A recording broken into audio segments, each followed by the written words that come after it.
ABC's Josh Sanders spoke with one expert today on what to do if you expect and suspect a child is being neglected or abused. Josh?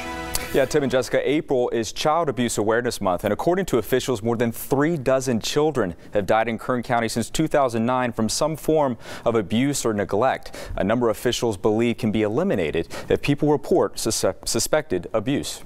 We never saw any abuse. We don't mess with stuff like that. Like, that's not right.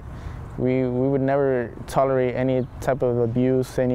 If we would have saw something like that, we would have spoken about it right away. Sal Hernandez says he's the cousin of Aled Chavez, arrested Thursday for the death of her 2-year-old son, Ramon Reyes Chavez. Bakersfield police are charging her with murder, felony child abuse, and conspiracy. Since 2009, we've lost 45 children in this county due to abuse and neglect. Tom Corson is the executive director of the Kern County Network for Children. He says there are up to 50 Child Protection Service referrals of suspected abuse per day in the county. And out of those 50, 10 are substantiated. Child abuse and neglect is at any point in time where a child is in danger of either physical harm, physically, emotionally, sexually. Also, neglect is what we see most in Kern County. Corson says 90% of the cases surround general neglect, ranging from a child not having access to running water to not having a bed to sleep on. Anytime a child's welfare is in jeopardy, it can be child abuse. And we encourage the public, even if it's just suspected child abuse, to contact Child Protective Services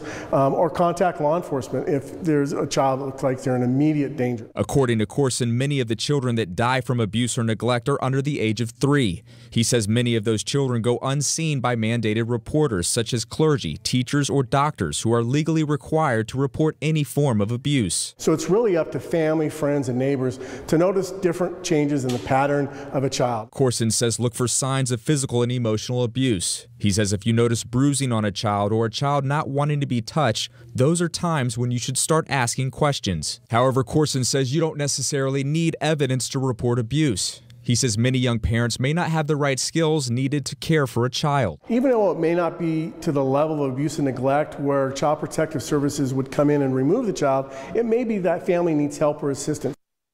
Now, Corson told me his office at CPS have the ability to intervene in cases of abuse or neglect, but they need to know a family needs help, and that's why it's important to report any suspected abuse. If you do suspect a child is in immediate danger, call 911 or report a child being neglected or abused to Child Protective Services at 631-6011. Live in studio, Josh Sanders, 23, ABC News. Josh, thanks. The suspect in a deadly